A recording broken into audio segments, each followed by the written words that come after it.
नमस्कार, हमारा संविधान के इस वीडियो में आपका बहुत बहुत स्वागत है। पिछले वीडियो में हमने चर्चा शुरू करी थी भारत के प्रेसिडेंट पर कि भारत के प्रेसिडेंट का इलेक्शन या चुनाव किस प्रकार से होता है। और आप में से किसी ने एक बहुत अच्छा सवाल मुझसे पूछा कि यदि किसी भारत के प्रेसिडेंट को साफ मेजॉरिटी नहीं मिलती तो फिर भारत के प्रेसिडेंट का चुनाव कैसे किया जाता है। इस बात का जवाब हमेशा जब भी हम कोई सवाल पूछते हैं तो हमेशा हमें प्रोविज़न को एक बार फिर से पढ़ लेना चाहिए। देखिए, हम जब पिछली बार पढ़ रहे थे आर्टिकल 55, तो आर्टिकल 55 का सब क्लॉज 3 क्या कहता है, इस पर एक बार जल्दी से नज़र डालते हैं। The election of the president shall be held in accordance with the system of proportional representation by means of a single transferable vote and the voting at such election shall be by secret ballot। मतलब कि proportional representation तो है, किस प्रकार से proportional representation होगा, किसके vote की क्या वैल्यू होगी, वो हमने पिछले वीडियो में डिस्कस किया। बट एक चीज़ ध्यान रखना ज़रूरी है कि it is by a single transferable vote. मतलब मानिएगा कि मैं मेंबर ऑफ पार्लियामेंट हूँ और मैं प्रेसिडेंट के चुनाव में अपना वोट डाल रही हूँ, तो मैं अपनी फर्स्ट प्रेफरेंस के साथ अपनी सेकंड प्रेफरेंस भी डालूंगी और यदि और ज़्यादा कैंडिडेट्स हैं तो थर्ड और फोर्थ प्रेफरेंस भी डालूंगी।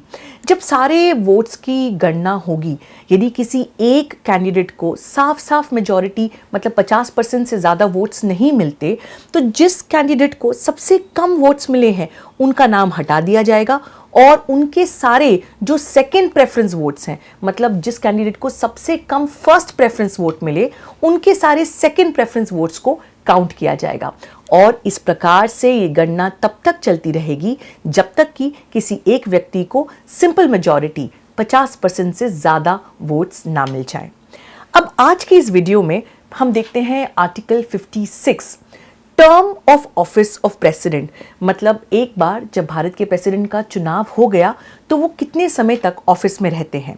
Article 56 sub clause 1 reads, the president shall hold office for a term of 5 years from the date on which he enters upon his office.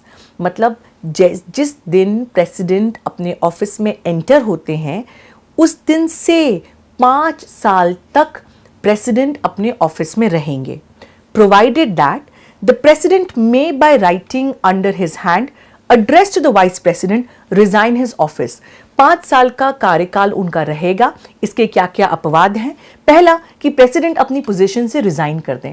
यदि वो ऐसा करते हैं तो उनको खुद से लिखित पत्र में करना होगा और ये पत्र उनको किसको संबोधित करना होगा? जी हाँ, to the vice president of India. दूसरी पोजीशन, द प्रेसिडेंट में for violation of the constitution be removed from office by impeachment in the manner provided in article 61। यदि ये पाया जाता है कि भारत के प्रेसिडेंट जो हैं वो किसी भी प्रकार से वायलेशन ऑफ कॉन्स्टिट्यूशन कर रहे हैं, संविधान का किसी भी प्रकार से वायलेशन हो रहा है, दुरुपयोग हो रहा है, तो उनको उनके ऑफिस से आर्टिकल 61 में दी गई इम्पीचमेंट प्रोसेस के हिसाब से हटाया जा सकता है। ये प्रोसेस क्या है इसको आने वाले वीडियो में समझाने की कोशिश करेंगे। लेकिन मेन बात यह है कि 5 साल तक का कार्यकाल या तो वो पहले रिजाइन कर दें या उनको आर्टिकल 61 में इम्पीचमेंट के तहत महाअभियोग चलाकर अपनी पोजीशन से उनको हटा दिया जाए, तो ऐसे में उनका कार्यकाल जल्दी समाप्त हो जाएगा। C the president shall notwithstanding the expiration of his term continue to hold the office until his successor enters upon his office. मतलब यदि उनका समय खत्म हो जाता है, उनके 5 साल पूरे हो जाते हैं और जो अगले प्रेसिडेंट हैं वो अभी तक अपने ऑफिस में नहीं आए हैं, प्रेसिडेंट का चुनाव थोड़ा सा डिले हो गया है, तो प्रेसिडेंट तब तक अपनी पोजीशन पे बने रहेंगे जब तक उनके सक्सेसर नए प्रेसिडेंट जो हैं वो उनकी जगह नहीं ले लेते। इसको डालने के पीछे जो मंशा है वो ये कि ऐसी कोई स्थिति ना हो कि जब भारत में कोई भी प्रेसिडेंट ना हो, क्योंकि जैसे हमने पिछले वीडियो में देखा था there shall be a president of India. तो हर समय हर अवस्था में भारत के पास भारत के संविधान के अनुसार एक प्रेसिडेंट होना आवश्यक है।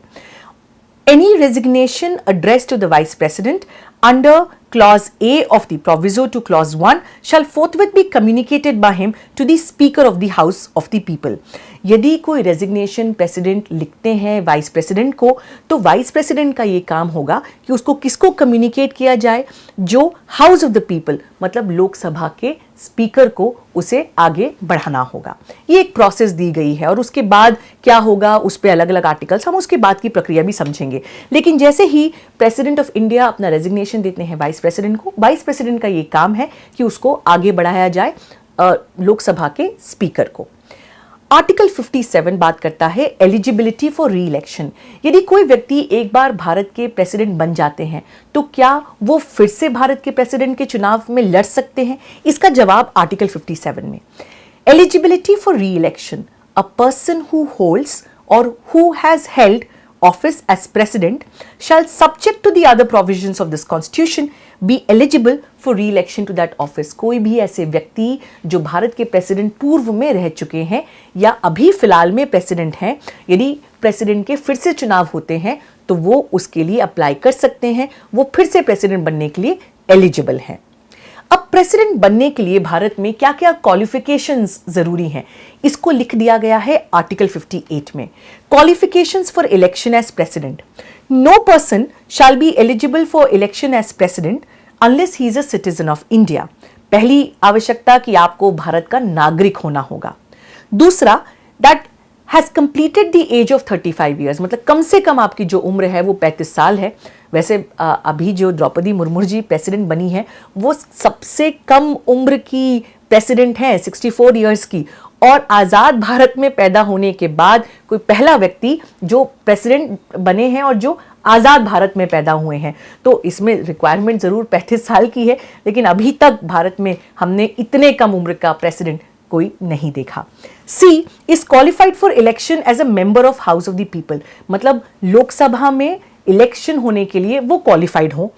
And article 58 sub clause 2 reads that a person shall not be eligible for election as president if he holds any office of profit, ये जरूरी है, महत्वपूर्ण बात है, under the or the government of any state or under any local or other authority subject to the control of any of the said governments. कोई भी व्यक्ति यदि प्रेसिडेंट बनने के लिए एलिजिबल होना चाहते हैं तो वो कोई और ऑफिस ऑफ प्रॉफिट उन्होंने नहीं होल्ड करना चाहिए। अब ऑफिस ऑफ प्रॉफिट क्या है? देखिए, ये एक जजमेंट आपके साथ साझा करना चाहती हूँ। Purno Agitok Sangma versus Pranab Mukherjee AIR 2013, supreme court, page number 372। इसमें ये कहा गया that in order to be an office of profit the office must carry various pecuniary benefits or must be capable of yielding pecuniary benefits. It isn't relevant as to whether the person actually obtained a monetary gain. ये जो office of profit है कि कोई भी व्यक्ति जो भारत के president बनना चाहते हैं या बन जाते हैं वो कोई और ऑफिस ऑफ प्रॉफिट नहीं होल्ड कर सकते। तो ये ऑफिस ऑफ प्रॉफिट का क्या मतलब है? तो सुप्रीम कोर्ट ने इस केस में कहा कि ऑफिस ऑफ प्रॉफिट मतलब कि उस व्यक्ति को कोई ना कोई मॉनेटरी बेनिफिट, कोई पैसे से लाभ मिले। और ये जरूरी नहीं है कि व्यक्ति को एक्चुअली लाभ मिला या नहीं मिला, लेकिन वो ऑफिस जो होल्ड कर रहे हैं वो ऑफिस ऑफ प्रॉफिट तभी क्वालिफाई करेगा जब उस ऑफिस के साथ कोई पेक्यूनरी बेनिफिट, कोई पैसे से संबंधित जो है आपको उसका फायदा मिले। यदि कोई ऐसा पोजीशन है जिसमें पैसे का कोई लेन देन नहीं है तो उसे ऑफिस ऑफ प्रॉफिट नहीं माना जाएगा और वो कंडीशन यहाँ पे वायलेशन उसका नहीं होगा। इसी प्रकार से एक और इंपॉर्टेंट आर्टिकल जो संदर्भ में इस समय देखना जरूरी है वो है आर्टिकल 102, डिस्क्वालिफिकेशन फॉर मेंबरशिप। देखिए, हाउस ऑफ पार्लियामेंट की जो डिस्क्वालिफिकेशन के ग्राउंड होते हैं और प्रेसिडेंट के जो डिस्क्वालिफिकेशन के ग्राउंड होते हैं उसमें थोड़ा सा अंतर है जो मैं आपका जिस पे ध्यान चाह रही हूं। आर्टिकल 102 पढ़िएगा।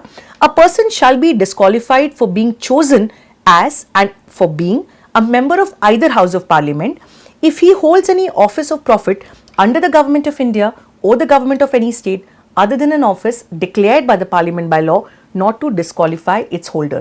मतलब मेंबर ऑफ पार्लियामेंट के ऊपर ये बार है कि वो कोई ऐसा ऑफिस ऑफ प्रॉफिट नहीं होल्ड कर सकते जो या तो गवर्नमेंट ऑफ इंडिया के अंतर्गत हो या गवर्नमेंट ऑफ एनी स्टेट में हो।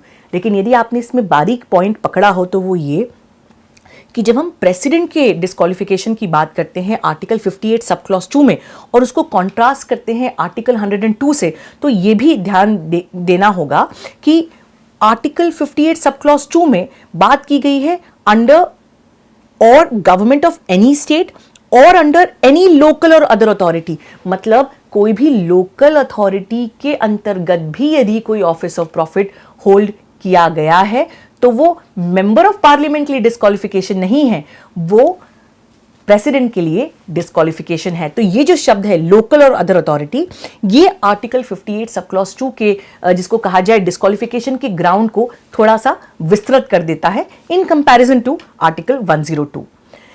अब देखते हैं कंडीशन ऑफ प्रेसिडेंट्स ऑफिस कि जब आप प्रेसिडेंट हैं तो आपके ऑफिस की कुछ कुछ कंडीशंस हैं। इसको आर्टिकल 59 में लिखा गया है।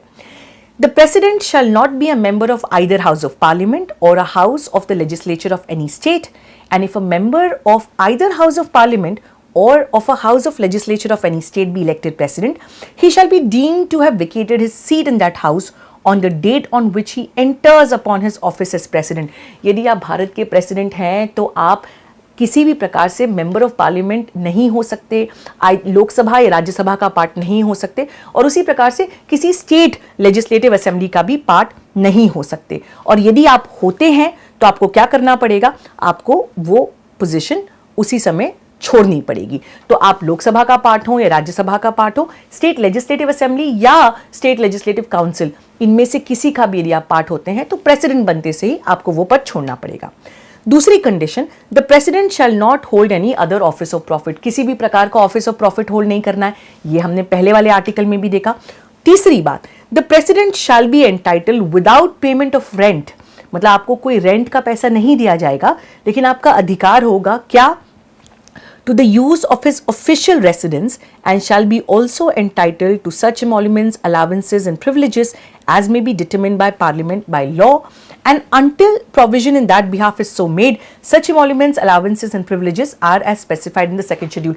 Second schedule में दिए गए जो भी आपको benefits होना चाहिए, allowances होना चाहिए, privileges होना चाहिए, वो सब पर पार्लियामेंट कानून बना सकती है कि प्रेसिडेंट को क्या क्या सुविधाएं प्राप्त की जाएं। जब तक पार्लियामेंट नहीं बनाती, सेकेंड शेड्यूल में जो दिया गया है वो आपको प्राप्त होगा। आपको रेंट नहीं मिलेगी घर की, लेकिन उसके बाद भी आपको जो ऑफिशियल रेसिडेंस है प्रेसिडेंट्स हाउस, वो यूज करने का अधिकार मिलेगा।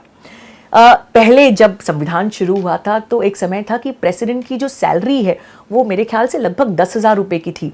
आज के समय पे लगभग 5 लाख रुपए है।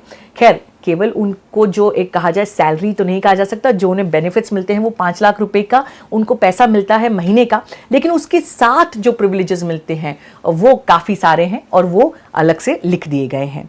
The emoluments and allowances of the president shell not B diminish during his term of office, मतलब जब तक कोई व्यक्ति प्रेसिडेंट की पोजीशन पर है तो जब तक उनका कार्यकाल चलता है, उनको जो भी बेनिफिट्स अलाउंसेस मिल रहे हैं उसमें उनके टर्म के समय पे कमी नहीं की जा सकती। जल्दी से देखते हैं कि जब कोई व्यक्ति भारत के प्रेसिडेंट का चयन करके आता है या आती हैं तो उनको क्या ओथ पढ़ना पड़ता है। इस ओथ को भी संविधान में लिख दिया गया आर्टिकल 60 में।